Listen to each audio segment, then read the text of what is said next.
আপনি ভোট হ্যাঁ দিবেন না না দিবেন, এটা প্রশ্ন। বলেন কি প্রশ্নটা কি? হযরত মাওলানা আব্দুল মালিক হাফিজাহুল্লাহ তাআলা এমন সুন্দর এক কথা বলেছেন। তিনি বলেন যে আপনাকে যদি প্রশ্ন করা হয় ঢাকা, বাংলাদেশের রাজধানী ঢাকা না দিল্লি, আপনি কি বলবেন? ঢাকা। ঠিক আছে, আচ্ছা। এবার যদি বলা হয় ইন্ডিয়ার রাজধানী দিল্লি না ঢাকা, আপনি কি বলবেন? দিল্লি। এটা অথবা এটা, তাহলে আপনি কোনটা বলবেন? যেটা সঠিক আপনি সেটা বলবেন। ঠিক আছে না কথা? এখন যদি বলা হয় বাংলাদেশের রাজধানী ঢাকা দিল্লি, আমি বললাম ঢাকা দিল্লি, আপনি কি হ্যাঁ বলবেন না না? তো না বললে ঢাকাও বাদ, আর হ্যাঁ বললে দিল্লিও বাদ। হ্যাঁ, বাংলাদেশের রাজধানী ঢাকা, হ্যাঁ। দিল্লি, ভারতের রাজধানী দিল্লি, বাংলাদেশের রাজধানী দিল্লি। এবার বাংলাদেশের রাজধানী ঢাকা দিল্লি,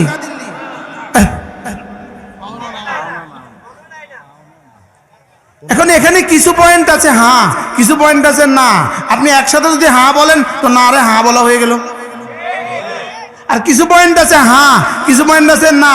আপনি যদি এখন সবটাকে না বলেন তো হাঁকে না বলা হয়ে গেল। এখন আমরা কি করতাম বলেন?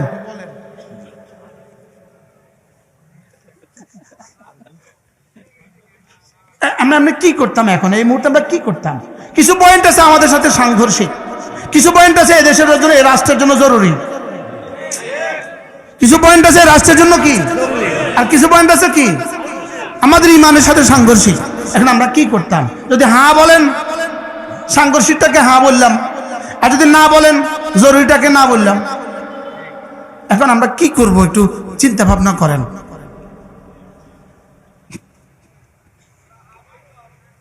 হ্যাঁ বলতে হবে।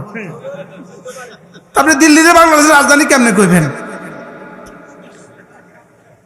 তো এবার বলেন না বলতে হবে, বলেন তো ঢাকারে আপনি অস্বীকার কেমনে করবেন?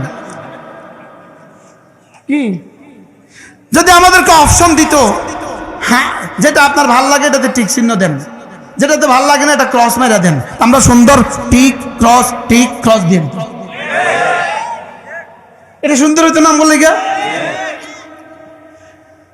বারহাল আমরা তো সর্ব অবস্থাতেই ফেঁসে গেছি। আমরা কি হয়ে গেছি বলেন? আমরা ওদের জালে ফেঁসে গেছি। আমরা ওদের জালে কি হয়ে গেছি? আমরা ওদের জালে ফেঁসে গেছি। তাইলে আমার রোজার দ্বারা ফায়দা কি হবে বলেন? ভুলে গেছি। গুনাহ থেকে কি দিবে? শুধু কি গুনাহ থেকেই বাঁচাবে না, শারীরিক অসংখ্য রোগ ব্যাধি থেকে বাঁচিয়ে দিবে। অসংখ্য রোগ ব্যাধি থেকে কি করবে? বাঁচিয়ে দিবে। ঠিক তেমনি ভাবে ফজরের নামাজ মানুষকে হাজারো রোগ ব্যাধি থেকে বাঁচিয়ে দেয়। বলেন ফজরের নামাজ, বলেন মানুষকে হাজারো রোগ ব্যাধি থেকে কি বাঁচিয়ে দেয়? হাজারো রোগ ব্যাধি থেকে ফজরের নামাজ মানুষকে বাঁচিয়ে দেয়। ফজরের নামাজ যে নিয়মিত পড়ে তার কিডনি ভালো থাকবে। সুবহানাল্লাহ বলেন। যে ফজর নামাজ নিয়মিত পড়ে কিছুটা হাঁটাহাঁটি করবে তার শরীর ভালো থাকে। আচ্ছা, ডায়াবেটিসের ডাক্তার যখন লিখে দেয় ফজরের পরে হাঁটবেন, এবার ঢাকাতে কতজন হাঁটে? আচ্ছা হুজুরে যখন কইছে, হুজুরে কইলে কতজন হাঁটবে? যেমন ধরেন একজনে 40 বছর পান খায়, 40 বছর। তো একজন মুফতি সাহেব তাকে খুব বুঝাইলেন, ভাইয়া পান ছেড়ে দেন, পান অনেক ক্ষতিকর, অনেক ক্ষতিকর। উনি হুজুর এরকম কয়? বাস্তব না বাস্তব? এবার আন্ডারসর গেছে, আন্ডারসর, ওখানে ক্লাস 8 পাস একজন ডাক্তার আছে। উনি ডাক্তার, দাঁতের ডাক্তার অথবা অন্য কোনো ডাক্তার, উনি 8 পাস আছে না নাই বলেন? উনি ওনাকে বলতেছে, ভাইয়া পান ক্ষতিকর, আপনি আর জীবনে কখনো খাবেন না। ইনি বিবিরা এসে বলতেছে, শোনো আর খাবো না, ডাক্তার বলেছে আর খাবো না। আচ্ছা কোন ডাক্তার কইছে? এখন আর উনি খাবে না। এখন ডাক্তার যখন বলে রোজা রাখবেন তখন কিন্তু ঠিক মতোই রোজা রাখেন। ডাক্তার যখন বলে ফজরের পরে হাঁটবেন তখন কিন্তু ঠিক মতোই উঠে। বাস্তব না বাস্তব বলেন? এই জন্য ফজরের নামাজের মধ্যে মানব দেহের উপকারিতা, ফজরের নামাজের মধ্যে হাজারো উপকারিতা রয়ে গেছে, শরীরের উপকারিতা রয়ে গেছে, রুহের উপকারিতা রয়ে গেছে, পৃথিবীর উপকারিতা রয়ে গেছে, দুনিয়ার উপকারিতা রয়ে গেছে, কবরের উপকারিতা রয়ে গেছে, হাসরের উপকারিতা রয়ে গেছে। ঠিক তেমনিভাবে রোজার মধ্যে ওয়াং তাসুমু খায়রুল লাকুম, এটা তোমাদের জন্য হাজারো উপকার রয়ে গেছে। সুবহানাল্লাহ। আপনি দেখে দেখবেন, চিটং থেকে একটা গাড়ি রওনা দিছে, চিটং থেকে একটা ট্রাক রওনা দিছে, কক্সবাজার থেকে রওনা দিছে, মাল নিয়ে যাবে, ফোর্ট থেকে রওনা দিছে, এটা মাল নিয়ে যাবে দিনাজপুর। এটা মাঝে মাঝে এটা দাঁড়ায়া বডির ওই ডালাটারে উল্টায় রাখে। ইঞ্জিনটারে কি করে বলেন? ইঞ্জিনটাকে ঠান্ডা করে। সেও কতক্ষণ পিঠ লাগায়া ছটান হয়ে শুয়ে থাকে, আর এটাও কতক্ষণ ঠান্ডা করে, সব বন্ধ করা, সুইচগুলো সব বন্ধ করা, এভাবে কতক্ষণ নিজেও থাকে, কতক্ষণ গাড়িকেও রেস্ট দেয়। রোজা মানে এটা। সুবহানাল্লাহ। রোজা মানে কি বলেন? রোজা মানে এটা, এটাকে বলে রোজা। 11টা মাস কুলু ওয়াশরাবু, খাও পান করো, দিনেও খাও, সকালেও খাও, দুপুরেও খাও, রাতেও খাও, শুধু 1 মাস দিনের বেলা খেও না। সুবহানাল্লাহ বলেন। ও কেন খাবা না? প্রথম কথা, আমার নির্দেশ, আমি দেখব কে আমার নির্দেশ পালন করে। 2 নম্বর কথা, আমার রাসূলের আদেশ। সুবহানাল্লাহ। আর 3 নম্বর কথা হলো তোমার শরীরের জন্য ভালো। 4 নম্বর কথা, তোমার রূহের জন্য ভালো। 5 নম্বর কথা, তোমার দুনিয়ার জন্য ভালো। হ্যাঁ, রোজা যদি রোজা না হইতো, জুতার ফ্যাক্টরিটা কেমনে এত ব্যস্ত? কি আরে, রোজা হিন্দুর জন্য ভালো। জিলাপি, হিন্দু জিলাপি বেচনে বলার জন্য রমজান মাসটা কেমন? ওরে বাপরে। আর রিক্সাওয়ালার জন্য রোজা ভালো, অটোওয়ালার জন্য রোজা ভালো, গামছাওয়ালার জন্য রোজা কি? গামছাওয়ালার জন্য রোজা ভালো, খেজুরওয়ালার জন্য তো আরো ভালো, চনা বুটওয়ালার জন্য তো আরো ভালো, পেঁয়াজওয়ালার জন্য তো ওই যে আমাদের এলাকায় বলে ভায়োলেট ডাল, খেসারের ডাল। এটা 12 মাসে ঘোড়াও খায় না, রমজানের মাসে সবাই খায়। বাস্তব না বাস্তব বলা? তাহলে রোজা আমার দুনিয়ার জন্য, আমার আখিরাতের জন্য কি পরিমাণ ভালো।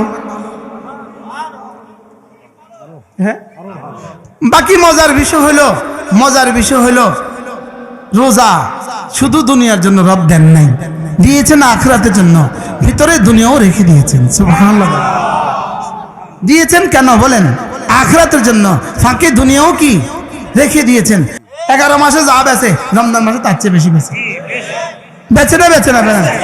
জুতার ফ্যাক্টরিওয়ালা, আচ্ছা চক বাজারের সেমাইওয়ালারা, আচ্ছা চিনি যারা এলসি করে তারা, আচ্ছা যারা খেজুর বিদেশ থেকে আনে তারা। তাহলে বোঝা গেছে রোজা ভালো। বলেন, আবার বলেন তো, এই ভালোর জন্য রোজা দিয়েছে না আখিরাতের ভালোর জন্য রোজা দিয়েছে? রোজা কি মূলত এই ভালোর জন্য দিয়েছে না আখিরাতের ভালোর জন্য দিয়েছে? এখন আমাদের রোজা মানে কেমন আমি আপনাকে শুনাই। আমাদের রোজা দিয়েছে কেন? আখিরাতের জন্য। বলেন, রোজা দিয়েছে কেন? তাহলে রমজান দিয়েছে কেন? রোজার জন্য। বলেন, এবার রমজানের রোজা দিয়েছে কেন? কোরআনের জন্য। বলেন, রমজানের রোজা দিয়েছে কেন? কোরআনের জন্য। রমজানের রোজা দিয়েছে কেন? মূল বিষয় হলো কোরআন। কোরআনের কারণে রমাজান, রমজানের কারণে রোজা। বুঝেন নাই? বলেন, কোরআন, রমাদান, রোজা। তাহলে কোরআন, রমজান, রোজা। এখন রোজা যেহেতু হয়ে গেল, শেষ দিন যখন খাবা, যেদিন আর রোজা থাকবে না, ওদিন তো আমোদ ফুর্তি করো, ঈদ হয়ে গেল। কি হয়ে গেল? ঈদ হয়ে গেল। তাহলে কোরআনের কারণে রমজান, রমজানের কারণে রোজা, রোজার কারণে ঈদ। তাই সব মিলাইলে কোরআনের কারণে কি? ঈদ। সব মিলাইলে কোরআনের কারণে কি? বলেন, ঈদ। এখন আমাদের বিষয়টা হলো, যেমন যদি জিজ্ঞেস করেন, এখন আবার ঘুরে আবার বলি, আবার দোহরাই, তাহলে কোরআনের কারণে রমজান, রমজানের কারণে রোজা, রোজার কারণে ঈদ।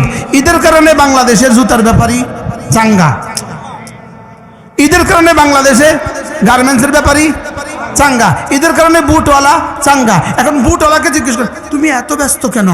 জানো না রমজান। আচ্ছা, জুতার ব্যাপারে তুমি এত ব্যস্ত কেন? জানো না রমাদান। যাকে জিজ্ঞেস করবেন সে বলবে রমজান।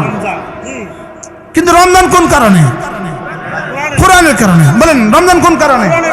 এবার যেমন দেখেন বিয়ে বাড়িতে গরু জবাই করছে, তো অন্যরা জানো এই গরু জবাই হয়েছে কেন? জানো না? বিয়ে বাড়ি মানে দুলা আসবে এই জন্য গরু জবাই করছে। আচ্ছা ছাগল জবাই করছে কি লেগা? দুলা আসবে। আচ্ছা মুরগি, জবাব দেন, দুলা আসবে। আচ্ছা ডিম, কাবাব, আচ্ছা এত দই বসাইছে কেন রে? এত বড় বড় কাতল মাছ পুকুর থেকে তুলছে কেন রে? দুলা আসবে। সব হয়ে গেছে, পরে 3টার সময় খবর আসলো দুলা না মারা গেছে। বলেন না?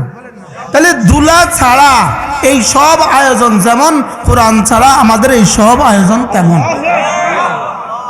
আমি কি বুঝাতে পারছি সবাই? গরু জবাই করছে কি লিগা? ছাগল, মুরগি, ডিম, দই, পোলাও। এই বাচ্চারা এত নাচে কারে? সব বাচ্চাদের গায়ে সুন্দর জামা কেন রে? এবার আপনি এখানে মিলান, কিরে আজকে পয়লা শাওয়াল, কিরে সব বাচ্চাদের গায়ে এত সুন্দর জামা কেন? ঈদ যে ঈদ, আচ্ছা সব যুবকরা এত সুন্দর প্যান্ট কিনছে কেন? ঈদ যে, আচ্ছা সবাই এত নাচে কেন? সবাই এত ফলাও খায় কেন? এত গরু কেন? এত ছাগল কেন? সব ঈদ কিনলে গেলে ও রোজা ছিল যে, আচ্ছা রোজা কিনলে গেলে ওই রমজান কিনলে গেলে ওই কোরআন যে। এখন কোরআন ছাড়া বাকি সব কেমন বলেন? হ্যাঁ দুলা, এই দেখছেন জন বুঝছি মাশাআল্লাহ। দুলা মরে যাওয়া, দুলা বিয়ে বাড়িটা যেমন মরে যাওয়া, দুলা মরে যাওয়া বিয়ে বাড়িটা যেমন আমাদের রমজান হয়ে গেছে তেমন। বলেন কি বলছি বলেন? হ্যাঁ আমাদের রমজান কেমন এই বাড়ি কবে আর আনন্দ মুখর হবে? হায় হায় হায় হায়, এবারে আর কবে আর আনন্দ মুখর হবে? হায় হায়, সব মাটি হয়ে গেল, সব ম্লান হয়ে গেল, সব মলিন হয়ে গেল। হ্যাঁ দাদি একদিকে কাঁদে, দাদা আরেক দিকে কাঁদে, মেয়ে আরেক দিকে কাঁদে। মেয়ের কিন্তু এখনো বিয়ে হয় নাই, লেকিন তার কান্না শেষ নেই। মেয়ের কি এখনো বিয়ে হয়েছে? ও কি স্বামীরা এখনো দেখছে? লেকিন সে কাঁদে কেন? হায় হায়, দুলা মারা গেছে। বলেন দুলা কি হয়ে গেছে বলেন?